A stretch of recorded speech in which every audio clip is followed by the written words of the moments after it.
Hello friends, welcome back for another part of our walkthrough of Oxygen Not Included's base game. This time we're going to be talking about setting up our shipping network. There's that printing pod again.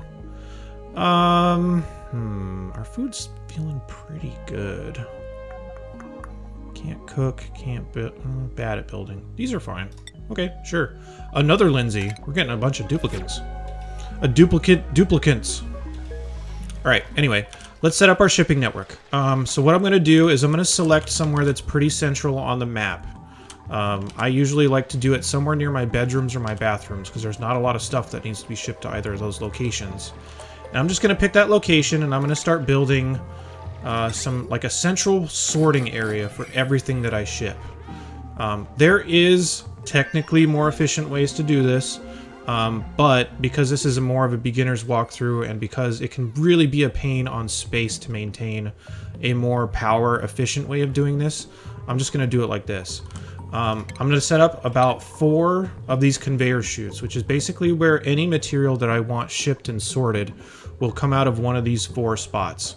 I have 4 of them because I might be shipping stuff consistently from other parts of the map. I don't want it all to be condensed down to one lane. Get all this new research stuff cleared out. Whoa, what the? I need to do that. Alright, let's set up our auto sweepers next to them. I'm going to set up a couple of auto sweepers on either side like that. That's going to be what does a lot of the sorting.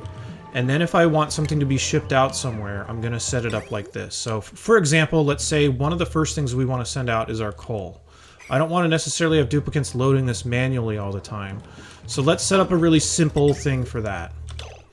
So let's see, you kind of want to guess what direction it's going to be shipped at and put something that's going to be convenient for that. So I don't know, sure, how about right there? Then we'll just send a line that goes straight down to the coal. And if you've been keeping up on your research, for coal specifically and for a couple of other resources which we'll identify, you want to have it drop off into this conveyor receptacle. The reason why you do this instead of one of the chutes is because I might need coal to go to other places later in the game. I don't want all of my coal to be dropped on the floor right here. There are times where that's totally appropriate, but for this particular one and for a handful of others, you want to use the conveyor chute instead.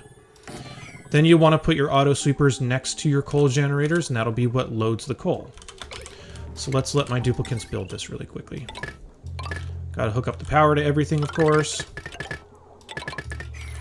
And by the way, the skills are very important for this section too. I have 2 duplicants that are capable of doing this. I did wipe the skills on Bert and reassign so he'd be able to do Mechatronics engineering. Same thing with my operator Turner, since he was kind of already on that track anyway. If you need more duplicants that are capable of doing that, you can respec them. Actually, that last duplicant came with it already researched, so that's pretty handy. I didn't even notice that when I was picking them out. So we have 3 duplicants that are capable of building this for us. So that's really good. They'll get all this stuff set up, and we will start being able to send coal from our central shipping area down to our coal generators. And my duplicants won't need to load these by themselves anymore. So yeah, that'll be the plan. The other part of this plan, and one of the reasons that I've been kind of building up to for a long time throughout the game, is I like to mine out sections kind of like this, with a bunch of ladders in between. And the reason why is because all the material that used to be here is now collected all in this bottom area. And then what I can do now that it's all in the bottom area is I can just set up some auto sweepers down here, like this. This is going to be a little bit inconvenient because this is in the way, but whatever. And set up some conveyor loaders on either side so every one of those auto sweepers can use it. And some conveyor rails, and I'm just going to set up some conveyor rails to ship all this stuff back to the central sorting area. Something like this. Actually, I probably could... let's do this. We'll make everything else kind of go around this line. I'm going to hook it up into one of the bottom ones, since this is coming from the bottom of my base. Put a conveyor bridge to kind of bridge one over the other, like that. Then we'll have it come in and drop off right there. So, all the material that's down here, there could be all kinds of good stuff in here. There could be coal, there could be a bunch of other things that we're going to need to sort in this pile, and it'll automatically be sent up here and then automatically be sent down to our generators once we get everything integrated. So that's one good thing that's going to be really handy with this. There's going to be a whole bunch of other places that we ship stuff to over time. Another one that we could potentially think of, assuming we have the refined metal to push this, which we don't right now. But you could put ones over your blossoms, so that once your farmers mine it, it gets automatically shipped up to here, then it gets cooked and it gets automatically sorted back down to here, and then once we build out the rest of this great hall and eating area, it'll get shipped somewhere in here, so that it can eventually go in your fridge and in storage to kill the germs and that kind of stuff. So this seems a little bit, like, excessive. You might really be wondering, like, is this something that we need to know at, like, cycle 63 in a run? And I actually really think that you do, only because this is something that's going to save your duplicants a tremendous amount of time the more that you expand this network over time. I just wanted to get it out here early enough for it to start making sense.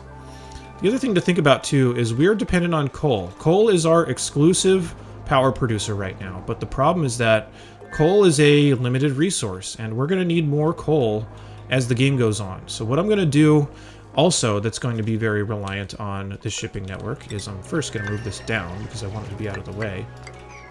Cancel all these. Oh man, I'm misclicking all over the place. This is a mess.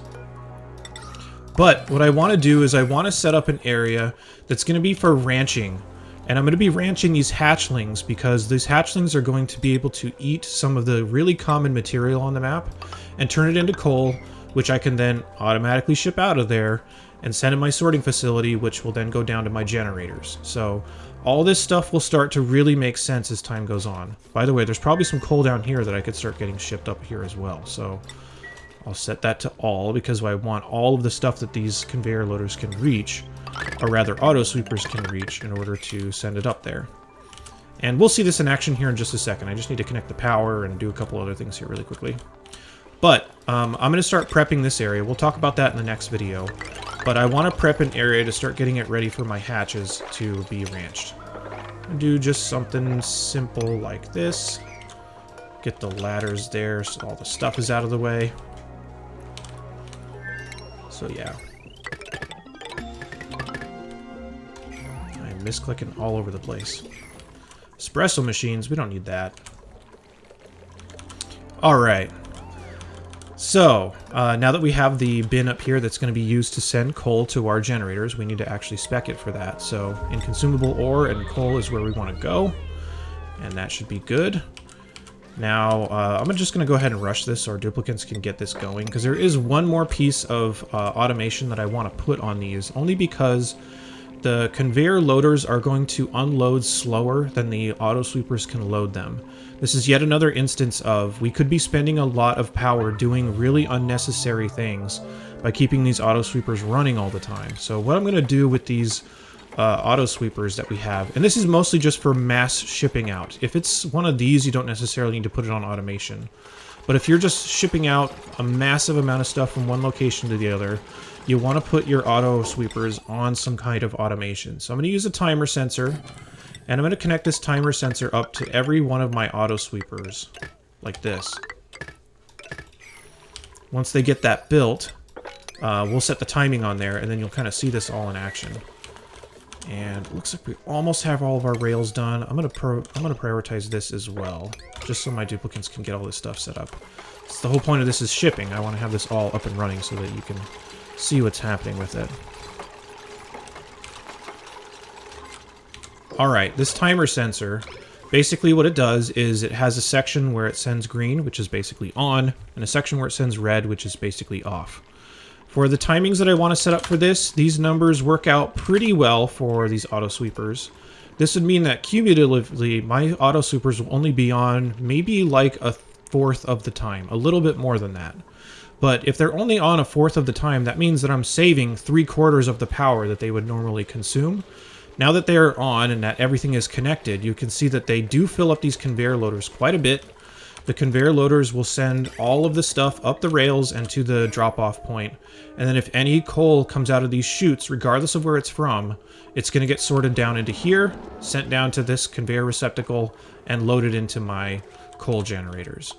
So yeah, that's the basics of shipping. The other parts of this that are the reasons that I build this way is eventually when you get up to say maybe this height or so, I'm going to only build with ladders above that for quite a long time, and that's only because I can get all of the material to fall down onto one section.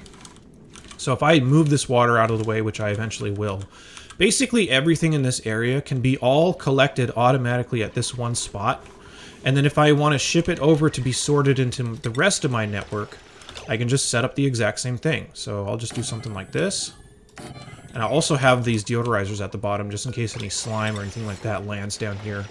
It can at least purify the oxygen that it produces. So yeah, so you could easily just set up something like this.